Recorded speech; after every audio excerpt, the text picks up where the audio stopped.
Yeah, I'm catching up on lost time. Okay, I would like to talk about the Kenyan terrorist attack, which happened on January 15th. I understand I'm making this video a month late, which is very rare for me, but hey, here we are. I was busy with other things, as I explained in the previous video. Now, I have a brief summary here. I used to read off the iPad, but now that the iPad is the actual fucking camera, I have to do it the old-fashioned way. Okay, now the attack happened at 14:30. This is doing all military shit. 14:30 is 2:30 p.m. for most people that don't know that. On January 15th. So they say 15th of January, so you know it's a European person running it. And it ended a few minutes before 10 the next day, 10 a.m. So figure from 2:30 p.m. to 10 o'clock the next morning. That is a very, very long terrorist attack.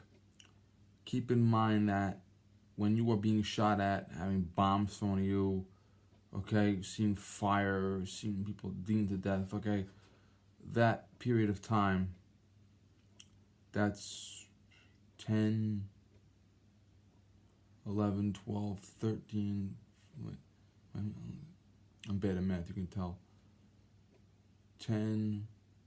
It's 12, 13, 14, 15, 16, 17, 18, 19. It's about 19 and a half hours.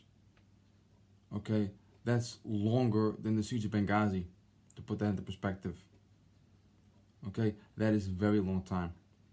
19 and a half hours when you have terrorists or victims or hostages or anything like that is going to be excruciatingly long time.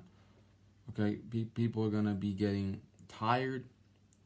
People are going to be overexerting themselves, because don't forget, when you're in the middle of a terrorist attack, your blood pressure's going, your heart's going, your mind's going. Okay, and 19 hours straight of that shit, or 19 hours of a standoff, you can have a serious fucking problem health-wise. You can have a fucking heart attack and die. Just a simple overexertion.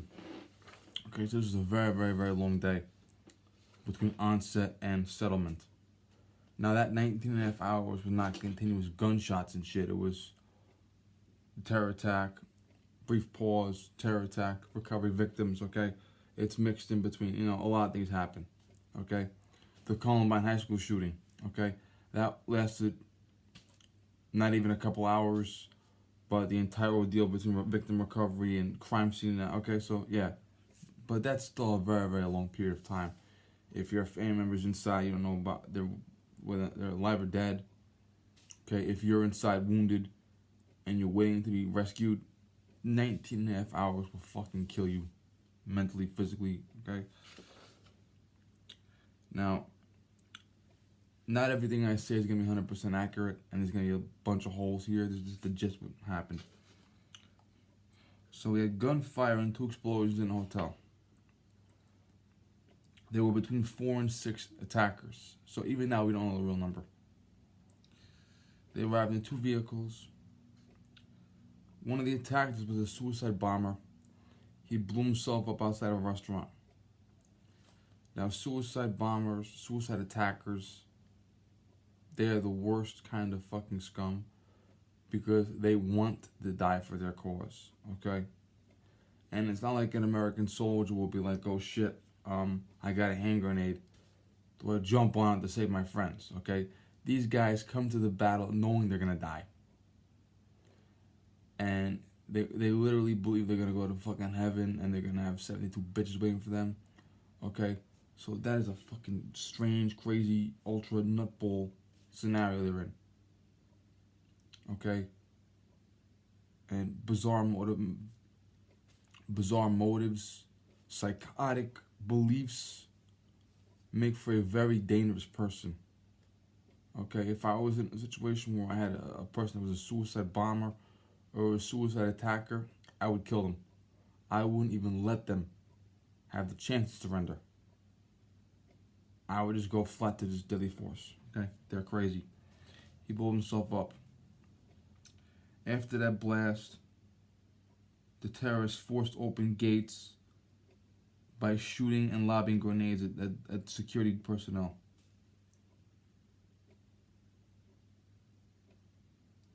Now let's face it.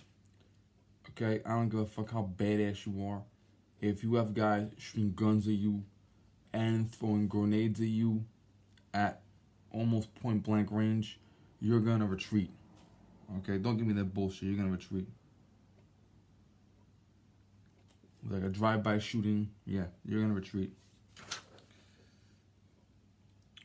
The Reese Company was an anti-terrorism Kenyan police force, kind of like our SWAT teams. They were called in to respond, and a British SAS guy was working with them. Now, a lot of these major developed countries, Great Britain, Australia, United States, will send special forces operators, federal law enforcement, okay, SWAT, okay, guys with a lot of training, a lot of experience to work with various militaries, police forces, shit like that. Example, my cousin and his wife spent 3 solid years in South Africa. They even brought their kids with them, training the South African military.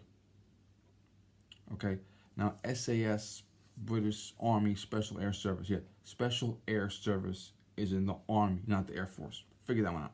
But Special Air Service is one of the oldest special forces units in the world. They were founded around World War II.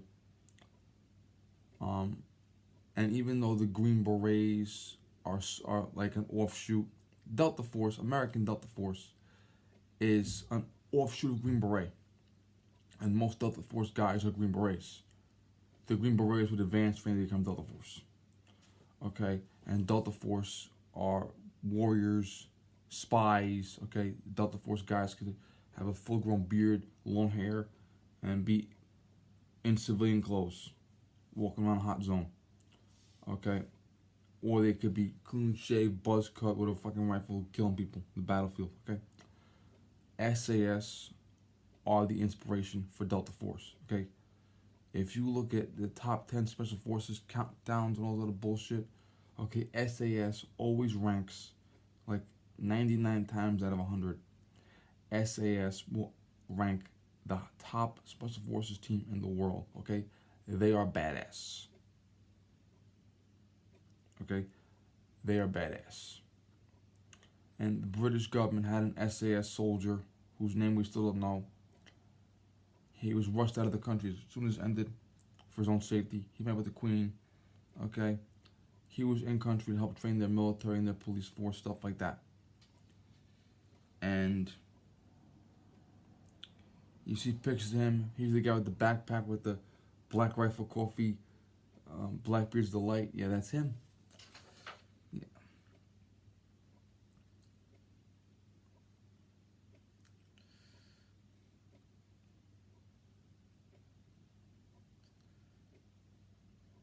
They made their way into the compound, and they injured at least one attacker. Right, they made their way into the compound. An Australian embassy soldier injured at least one attacker.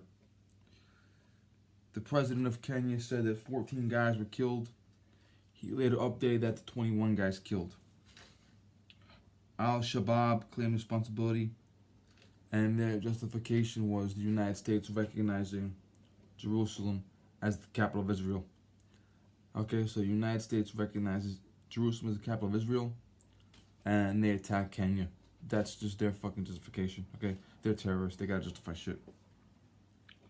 Now,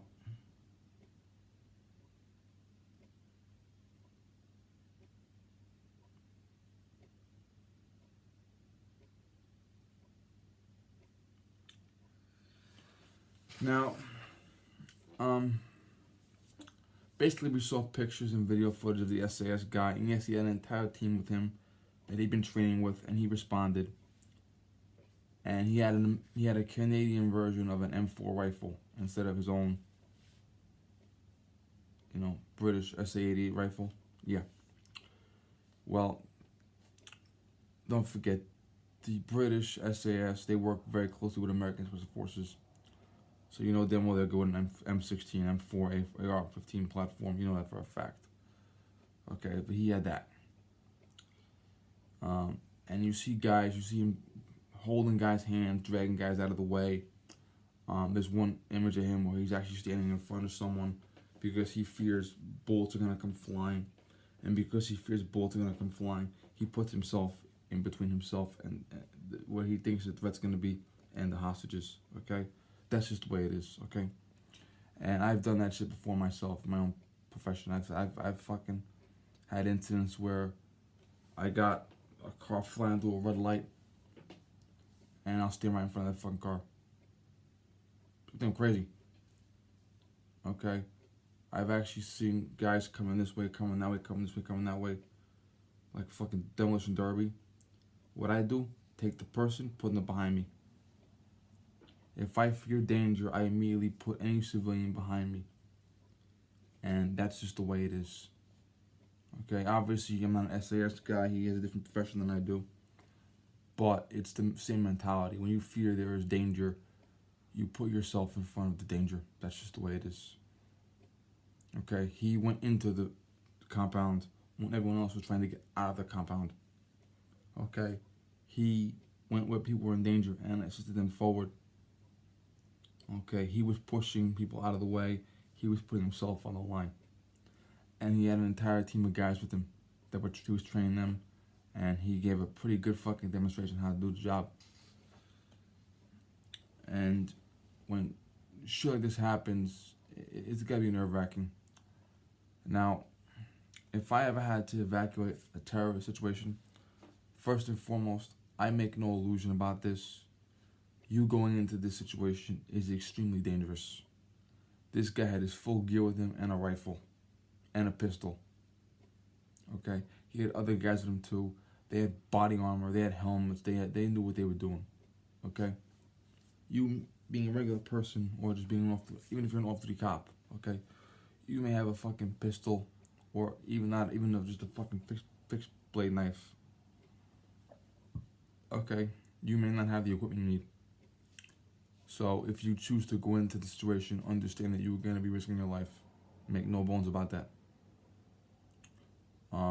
What I would probably want to do if I were in that situation where I have no equipment, no rifle, no body armor, no backup, I would probably try to videotape or take photographs of any key points, any key figures. That way I can give it to the rescue team when they come in. I would probably try to, mark off. I see civilians in that building right there. I see civilians in that window right there. I see a person laying down over there. I'd probably try to do a lot of directing, memorizing, pointing out to people. Would I try to grow myself? You know what? I don't know. It's a very, very difficult decision to make. I might try to go in a little bit, go into your close area and try to pull people out of the way, or see if I can hide behind a bush or hide behind a wall or hide behind a car and try to signal people to come, look around, check for danger.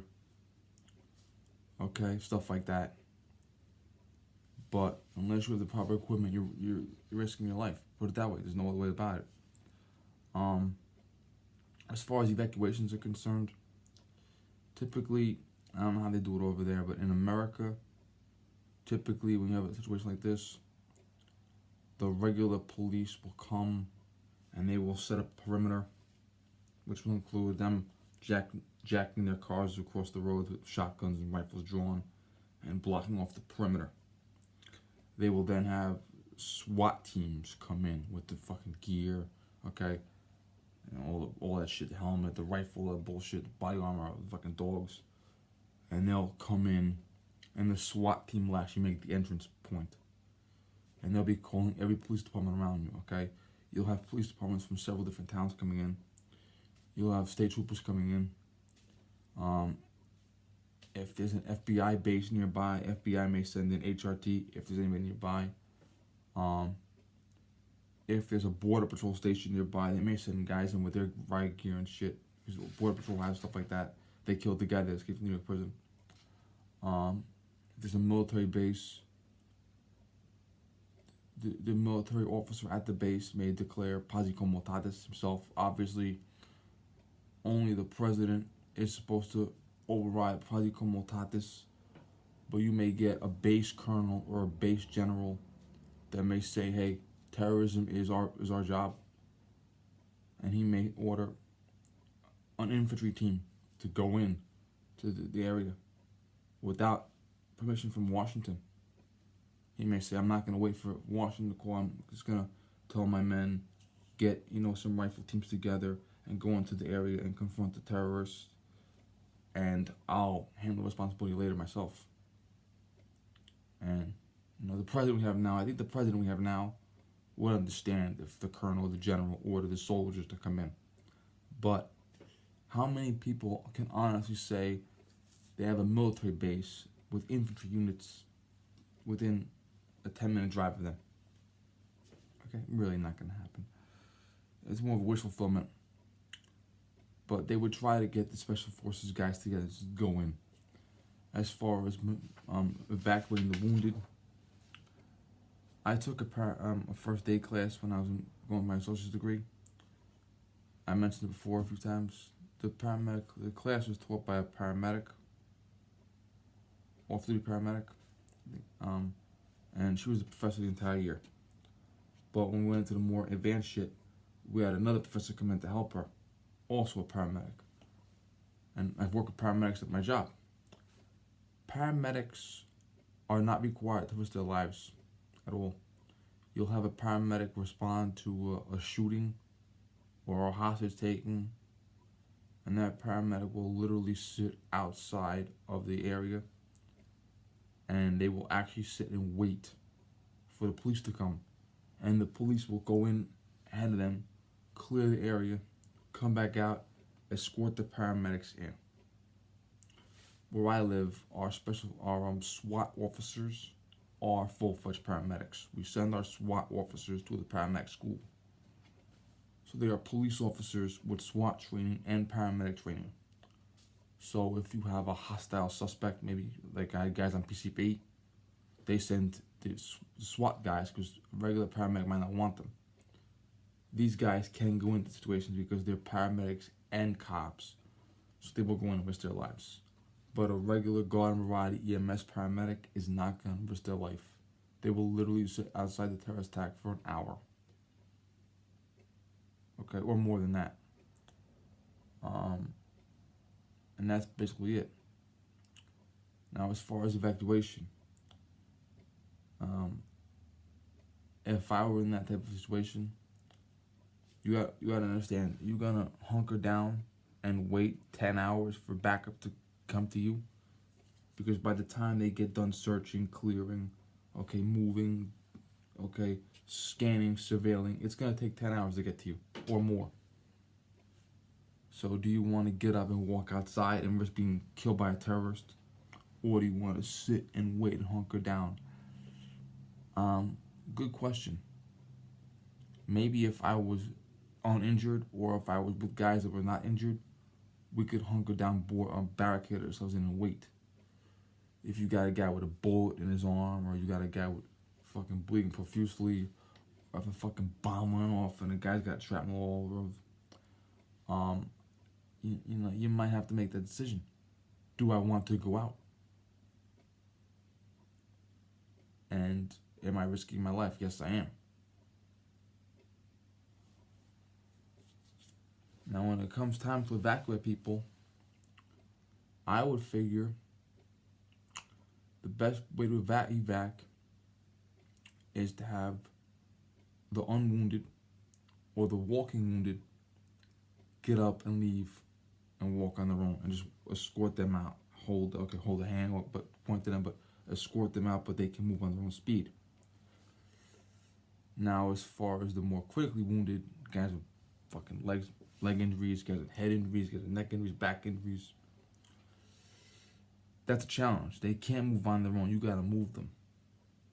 How are you gonna do that? Well, typical protocol requires you to wait for paramedics to come in with the flat board, the neck brace, the vital check, all that shit, oxygen tanks, all that shit, and move them properly, I've seen people, you got 4 or 5 guys picking someone up. I had an old man fall on the sidewalk. He couldn't get back on his walker. It took 15 minutes for the paramedics to get there. And it took 3 paramedics, 2 women, to pick him up and put him in the gurney. I had an old lady fall out of a wheelchair twice. She fell out of a wheelchair. Paramedics came. She didn't want to go with them, so they picked her up, put her back in the wheelchair, and they said, "We can't kidnap her. She don't want to go, we can't kidnap her." 5 minutes later, she fell out of a wheelchair again. Had to call them back again. And I said, "Listen, I can't pick her up. You got to get her yourself. And I got to call you every time." And they're like, "You want to go to the hospital? You go to the hospital." I've had to wait 15 minutes for domestic violence. Okay? So if you got to wait 15 minutes for garden variety bullshit, you're going to wait 6, 7, 8 hours. Now, if you got guys with head injuries, neck injuries, back injuries, bleeding, okay, gushing wounds, okay, infection, you don't have 10 hours. You got to pick them up and carry them out yourself. And we've seen this in Pulse nightclub. We've seen this in a couple places where guys would just have someone shot and they'll just pick them and walk them outside. Just run right outside. The issue is this. If someone has a head injury, neck injury, back injury, spine injury, profuse bleeding, shit like that, infection, you moving them in an improper fashion is going to hurt them more. But you waiting 10 hours is going to kill them.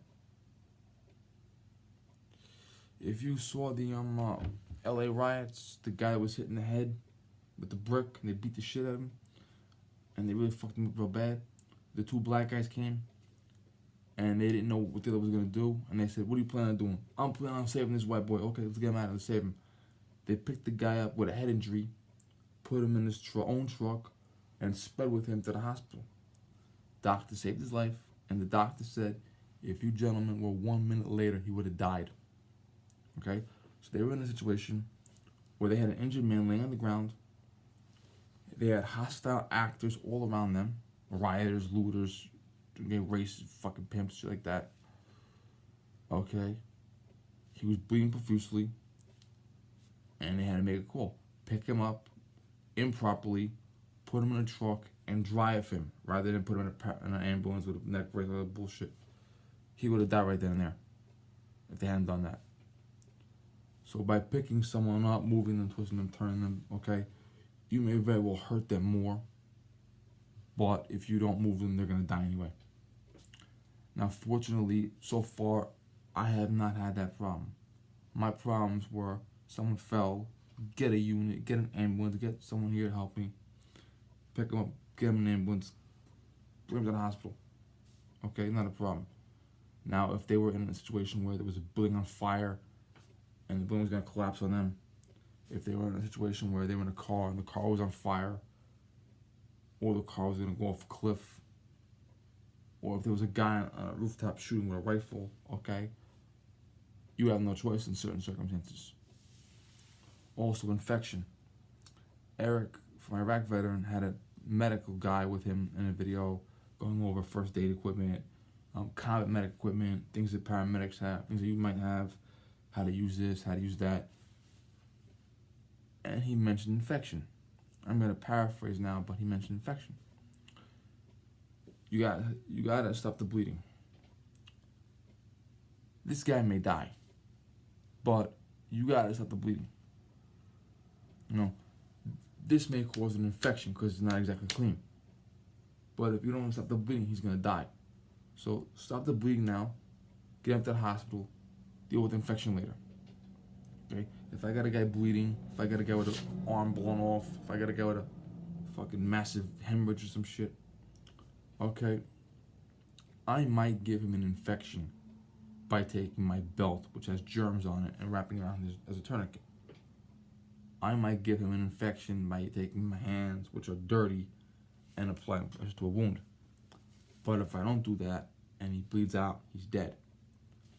So these are some pretty big exceptions you gotta make. You gotta make some pretty nasty decisions. And they were pretty lucky. Between the Kenyan Special Police Unit, the SAS instructor that was in country to help them, the embassy, Australian embassy security, they were pretty good. They did a pretty good fucking job, considering. And That's the issue. There's no right or wrong answer. You gotta be there to find that every situation is unique. Okay, you got guys with rifles, grenades, suicide bombs, okay, shit like that going off. You might figure, well, there might be a bomb in this building. And if I don't get out of the building, I'm gonna die. Or you might figure, if I run out of the building, they're gonna shoot me. And there's no right or wrong answer. It's just, you're in the situation. And you gotta survive. And 21 guys died, but trust me when I tell you, if it wasn't for these guys, it would have been a lot worse. All right, thank God there are men that have this kind of training, and thank God there are men that have these kind of balls. And yes, you can defeat a rifle with a handgun. Okay, look at my woman's shelf, Gina Sam, okay? Gina Sam used the Beretta 92 to stop a guy with an AR rifle. But Gina Sam was an actual police officer. And she became a police officer at a time when women were actually being real police officers instead of matrons, okay? So Gina Sam had a little bit of training on her belt. It's more of the determination. A rifle was more powerful and more accurate than a handgun. But how determined are you? Okay? It boils down to how determined you are.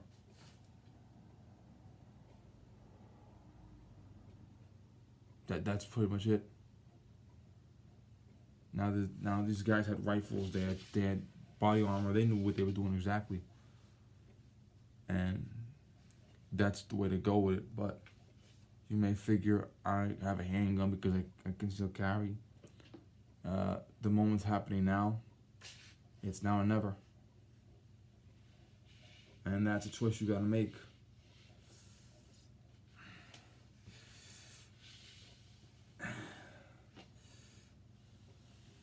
Got a leg cramp.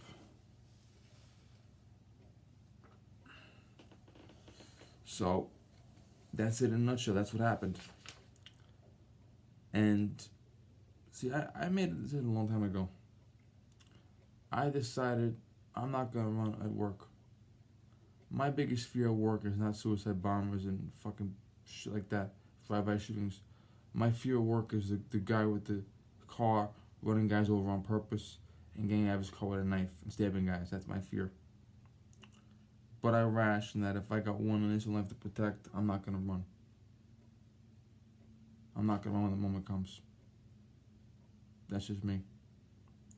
I will do something. I might not be able to go in full force like this SAS guy was and save all these guys like he did. But between marking victims, between directing, responding officers, trust me when I tell you, if I'm in this situation, I'm gonna find something to do. Okay? Moving ambulances through traffic, I'll figure a way out. I'll figure out how to do my part. Trust me, I will. I hope it doesn't happen, but if it does, I will figure out a way to do something. That's just me. Okay, thank you guys. Good night. Or good morning, rather. It's almost 2 a.m. over here.